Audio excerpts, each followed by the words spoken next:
Okay, welcome to our next segment in early Renaissance art in Italy. This time we're going to be focusing on architecture and sculpture.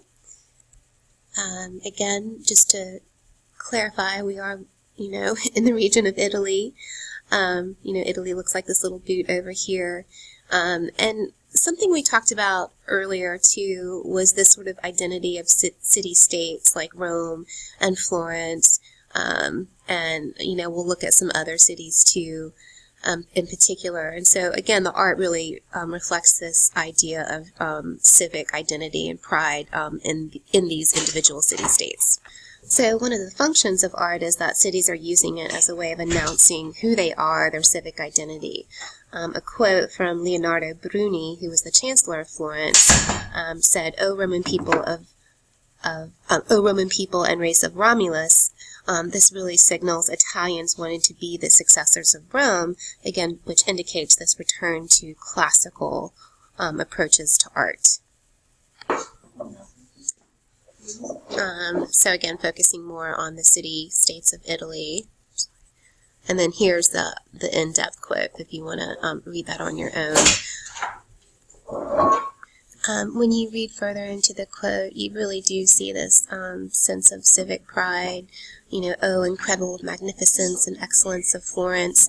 And again, this really speaks to the sort of rivalry that a lot of these Italian city-states had with each other. So we're going to be looking at Florence, which is a small city-state. It had been targeted by the Duke of Milan, which was another city-state.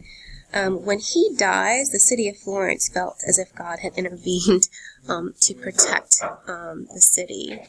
To celebrate his passing, a second set of doors was commissioned for the Baptistery. We looked at this earlier, and we talked about this rediscovery of the lost wax process with bronze making.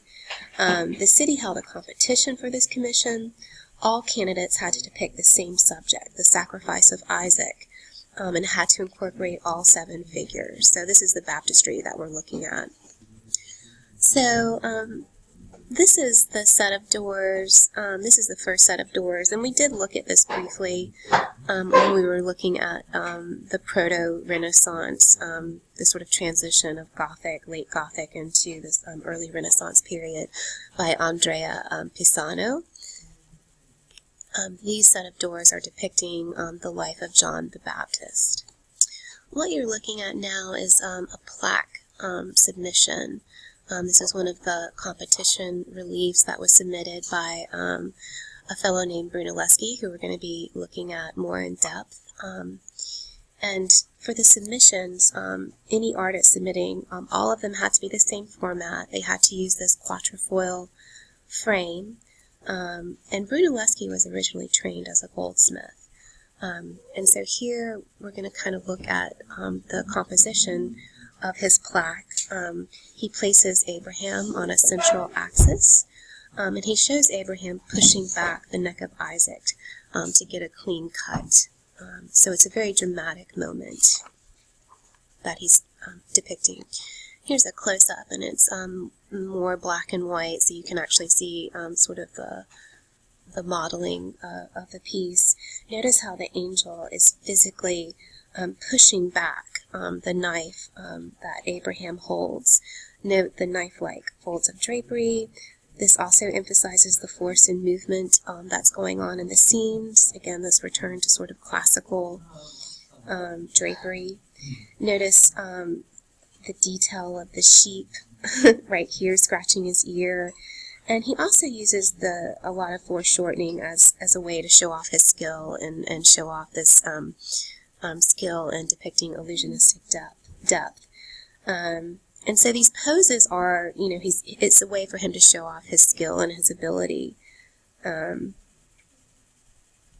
Again, another detail, so you can see this sort of dramatic interaction happening between Abraham, Isaac, and the angel.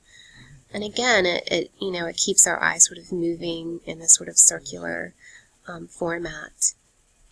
When we look towards the bottom of the composition, we see a figure. This is supposed to be the shepherd, and he's depicted pulling a thorn out of his foot. And this is actually a classical sort of allegory. So Brunelleschi is referencing a popular subject for the period known as the thorn puller.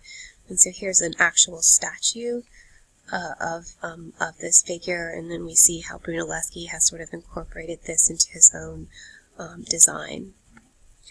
So when we look at Brunelleschi's submission, we see that his version not only depicts the subject matter and his technical ability, but also his sort of technical skill and sophistication, and sort of, again, sort of showing off his abilities. So this is another plaque that was submitted by an artist named Alberti. His version depicts Abraham's arm pulled back about to cut the throat of Isaac, so a little bit different interpretation. When we take a closer look, we see Abraham is posed looking into the child's face. Notice how Isaac over here does not return the gaze, but instead looks up at the angel. So he's using more of a sort of psychic gaze or sort of line of reference to keep our eyes moving in the picture. His handling of the drapery is also very different than Brunelleschi's. His folds are more swinging and lyrical and not as harsh and knife-like as Brunelleschi had used. Also note, too, the way he's really posed Isaac to kind of show off his torso, and again showing off this classical style torso that is very reminiscent of some of the early Greek classical statues that we looked at, like Polycletus's spear bearer. So when we're comparing and contrasting these two plaques, because it really came down to these two artists, I want you to look and sort of compare and contrast the composition, the arrangement of the subject matter, and decide which one you think is the best and which one probably won. Take a minute and think about that. Alright, so Alberti ended up winning the competition. So this is the plaque that won, and he ended up winning the commission. Brunelleschi was devastated and left Florence to go to Rome. Some scholars feel that Alberti won the competition for economic reasons. Alberti was able to cast his whole design in one piece, which would have been less expensive to make. Brunelleschi had to cast his design in 3 separate pieces, which would have been more costly. So, what happens to Brunelleschi? He decides to become an architect and becomes friends with an artist named Donatello, whose work we're going to look at later. Brunelleschi becomes one of the greatest architects of the 15th century, and he ends up coming back and living and working in Florence. He did travel to Rome and studied and sketched the ruins of the Roman Forum. He's also credited with discovering the system of linear perspective, which made art and geometry equally scientific and intellectually respectable. So we still use this idea of one-point perspective to communicate illusionistic space today. With Brunelleschi, the independence between architecture and sculpture ends. Donatello, which we'll see later, ends up liberating the statue from its setting, and Brunelleschi's conception of architecture as the visual counterpart of music and harmonies does not permit sculpture to play a role. So we do see this sort of division between sculpture and architecture. The exteriors are much less decorated in the buildings that we're going to be looking at now in the early Renaissance than some of the Gothic churches that we looked at earlier. So we're going to be looking at Brunelleschi's dome of the Florence Cathedral. The Florence Cathedral also held a competition for the commission of the dome. Candidates had to bring in drawings and models to showcase their talent. Brunelleschi won, but ironically ended up having to co-lead with his rival Alberti. It was said that Alberti was getting a lot of undeserved credit for Brunelleschi's design, and so Brunelleschi deliberately did not show up to a presentation meeting So when Alberti was confronted with questions and concerns about his design, he was unable to answer and kind of put Alberti on the spot. And so then the credit shifted back to Brunelleschi in terms of his design with the dome, which was magnificent. So Brunelleschi was given the task of erecting a dome over a building which had been built 50 years earlier. So that was one of the problems that had to be solved in terms of how to structure this dome. The dome was to be the same size as the one of the Pantheon, but it had to be put atop a pre-existing structure without the Pantheon's massive exterior buttressing. So that's one of the problems that he faced. The existing structure would have to suffice as the dome's support system. And so there laid in problems, the problem of how to construct this dome and support it. One of the problems that Florence faced was that it could not do a typical wood skeleton or scaffolding. This was called sintering of the dome. This was sort of a lumber sort of skeleton where the dome shell could be sort of cast on. And Florence just did not have enough lumber available to build such a system. And so Brunelleschi had to figure out another way to construct this dome. So the question was how to deal with the dome and the outward weight exerted by the dome. And so Brunelleschi came up with the idea of a double shell domed. So part of the dome was hollow inside, which makes the dome much lighter. He also used stones that were locked in by horizontal ribs that were self-sustaining. So when we look at this diagram here, we sort of see this rib structure that he creates. There were eight exterior ribs and 16 interior ribs. The dome itself ended up being more pointed and Gothic looking than spherical when we compare it to the Pantheon. But it also fits in more with the Gothic style of the base and, of the church. Another interesting problem that he was able to solve was that he laid the brick in what is called more of a herringbone pattern. You can sort of see a detail over here. And it was sort of this knitting and weaving the bricks together instead of just placing them all horizontal. And this also helps sort of lock in the bricks and make the dome more self-sustaining. This technique required incredible skill and precision. He also incorporated a stairwell between the dome, the two domes, the two shells, the inner and outer shell. And this was important because it allowed for repairs. And so, again, this was a very well thought out design. So we're going to be looking at the Pazzi Chapel, which was also done by Brunelleschi. And this is one that is on your major 250 lists that you have to know. It is important that you did understand the history of Brunelleschi and Alberti and how he does decide to become an architect. And the dome is really an important Renaissance example of architecture. So, I do see the AP board maybe confronting you with that image in some form, maybe in a compare and contrast, but it is important that you do know about Brunelleschi's domes. So the funds for this chapel were assembled in 1429 by Andrea Pazzi, who was the head of the Pazzi family, another wealthy family, second only to the Medici. However, construction did not begin until about 1441. The chapel was eventually completed in the 1460s after Brunelleschi's death. The building is considered to be an early Renaissance masterpiece. The main purpose of the building was as the cathedral chapter house, which was a meeting room for the governing chapters or monks who attended the chapel. It was also used as a classroom for the teaching of monks and other religious purposes. There was also a chapel behind the altar where the commissioning family had the right to bury its dead. The Pazzi's ulterior motive in building the chapel was probably to make the mark to make their mark on the city of Florence and to emphasize their wealth and power. So it kind of functioned in two ways, the obviously the wealth and power of Florence, but also the sort of individual's family wealth and power as well. The fact that the city was at war with a neighboring city-state at the time, and was able to still acquire the funds to build this chapel showed the importance it had to the Pazzi family and the people of Florence.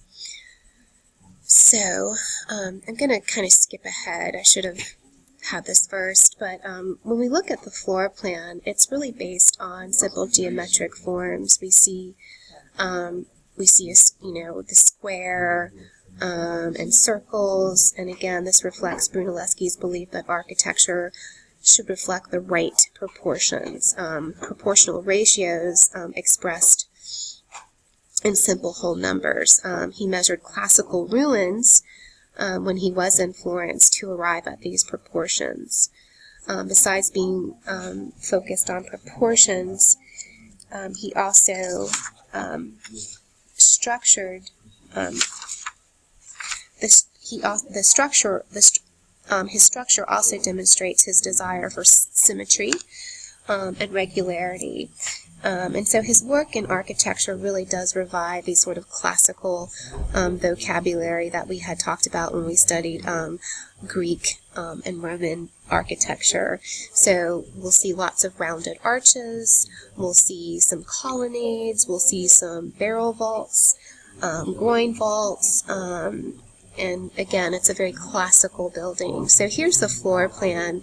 So what you can see is that he really tried to do a centrally plan design, but also he had to deal with a rectangle building.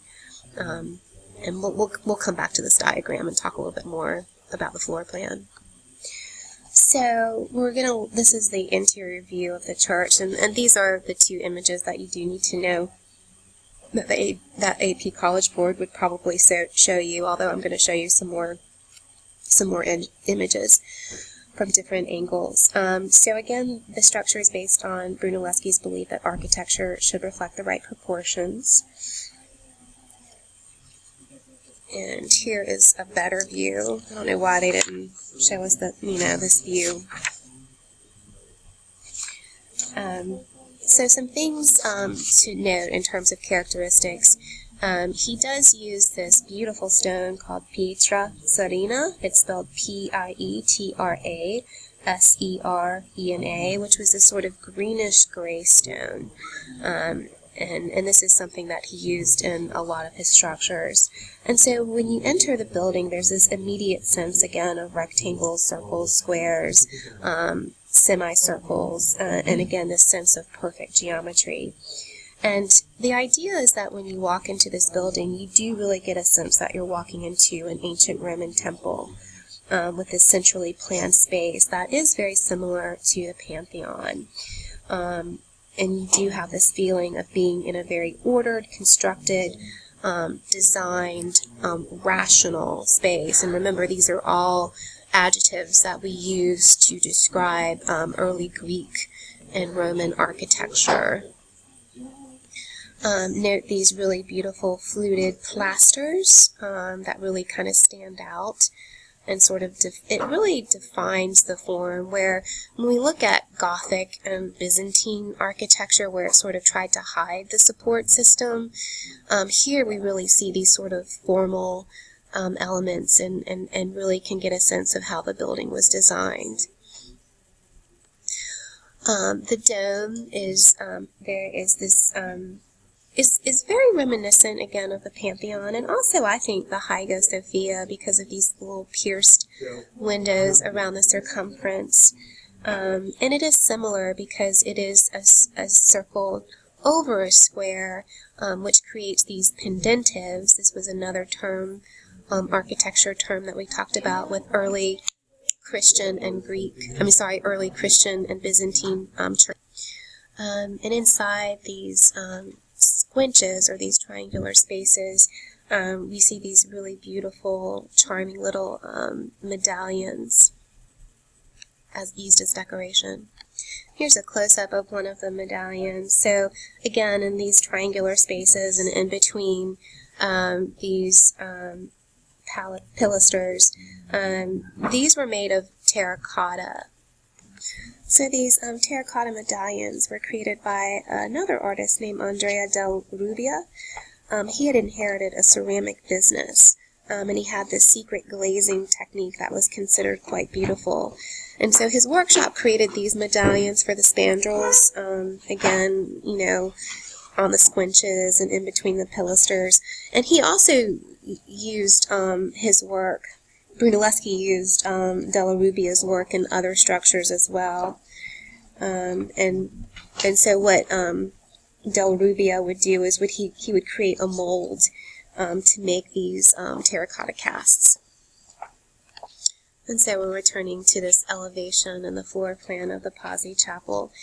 And so Brunelleschi took a rectangular space and tried, and you can see here, as much as possible to make it more of a square, this sort of idea of a centrally planned church with a dome on top. So what he did was he put on the side here these two barrel vaulted spaces. So he kind of divided the rectangle. So you have these two sort of side spaces here with these, and again, this gives the building symmetry, and again really shows Brunelleschi's sophistication in architecture and sort of relating these sort of classical themes, but also infusing you know, some of the early Christian and Byzantine elements from those church architecture structures as well. And then here you get a better sense when we look at the elevation. So here you would have the square space, and then on either side you would have these barrel vaults, again very classical, very Roman on either side. Alright, so we're going to travel. So this is Brunelleschi's dome, which really sticks out in the cityscape of Florence. And we're going to travel back to the Florence Baptistery and look at the third set of doors that were designed. And this third set was designed by Ghiberti. So Ghiberti was commissioned to do a third set of bronze doors for the Baptistery. These depicted Old Testament scenes. And, you know, he was able to have more control over his design than with the second set of doors, where he won the competition. He was able to change the format, and here we see the quatrefoil has disappeared, and he's using more of a square composition. And spatially, the square format is much more sophisticated and elegant to work with, and again, I think it kind of feeds into this this Renaissance idea of rational, rationale and perfect geometry, and those elements that we talked about earlier. So I'm showing you the work of Ghiberti just because he also starts to create illusionistic space in this relief sculpture. And it really goes beyond what we've seen before. So he is using this idea of linear one-point perspective that Brunelleschi came up with. So here you can sort of see the vanishing point and the orthogonal lines. Again, that sort of create this illusion of depth. The perspective of the scene is also oriented to someone standing at the door. So here's a diagram of how this system of perspective would have worked, or does work. So we can see the use of linear perspective, which was a system of drawing space that was actually codified by another artist named Alberti, who was friends with Brunelleschi, and we'll look at one of his buildings.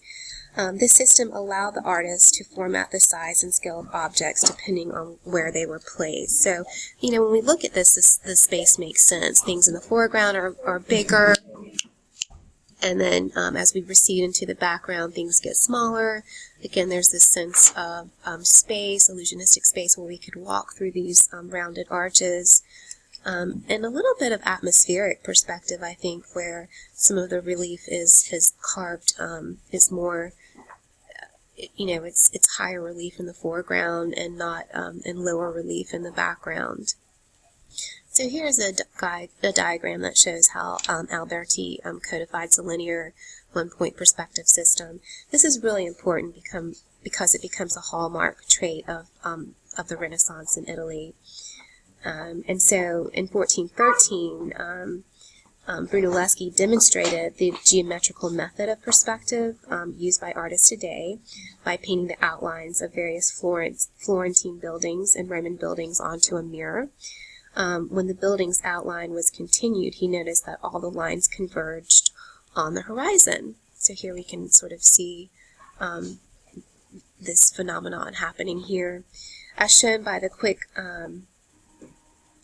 proliferation of accurate perspective painting in Florence, Brunelleschi likely understood, with the help of his friend, a mathematician named Toscanelli, what was happening. Decades later, his friend Leon Battista Alberti wrote De Pictura, which was a treatise on the proper methods of showing distance in painting. Alberti's primary breakthrough was not to show the mathematics in terms of conical projections, but as it actually appeared in the eye. Instead, he formulated the theory based on planar projections on how the rays of light passing from the viewer's eye to the landscape would strike the picture, plane, the painting. He was then able to calculate the apparent height of a distant object using two similar triangles. You don't have to know all this, but I think it is important, and I just want you to understand how important this idea of linear one-point perspective was with Renaissance painting and architecture. Again, if you're really interested in the scientific aspects of linear one-point perspective, here's another diagram that sort of shows how scale is often laid out. I'm not going to go into too much detail, but there are notes, my lecture notes, when I post this PowerPoint that you can read on your own. And then here, this was an early Italian painting. This was from our lecture, The Rebirth of Italian Art, and this was Masaccio. And again, we had started to talk about the use of linear perspective, and we can see that happening in this picture. Actually, we did not look at this painting, but it was done. It is an example of this type of perspective. So these scenes depict Old Testament scenes, the doors, the panels on the doors, and this contains the book of Genesis. This contained the story of Jacob and Esau. It focuses on Esau's loss of his birthright to Jacob. Rebecca, and we had seen her earlier. Remember Rebecca at the well, the early Byzantine manuscript that we were looking at. Rebecca.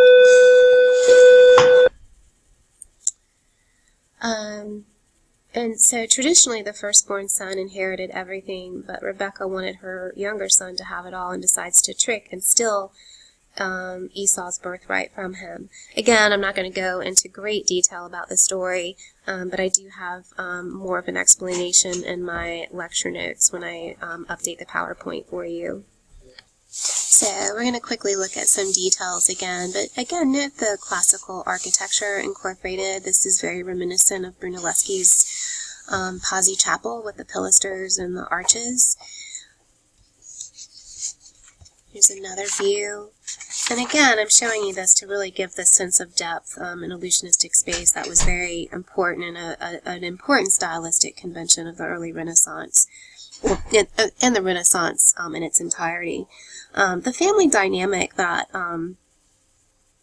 Alberti is trying to express and tell this story, because it's a pretty dramatic story, would have been difficult. And so he does have these sort of various scenes, and he uses the organization. He organizes the composition by using the architecture and also linear perspective to really organize and tell this story so that it makes sense to the viewer. Also, notice the painterly treatment of the scene. painters were inspired by sculptors and vice versa. So that's something else that we will notice. Again, the use of classical figures. They look anatomically correct. There seems to be a body underneath the, the sort of classical wet drapery. And the figures do seem to sort of spill out into our space. There's another detail that you can look at. And then these sort of charming little details, the dogs. And then again, you really do see this, this use of linear perspective and the orthogonals and the vanishing point. All right, well, I'm going to end this segment right here. We do have a part 2 to look at, so stay tuned.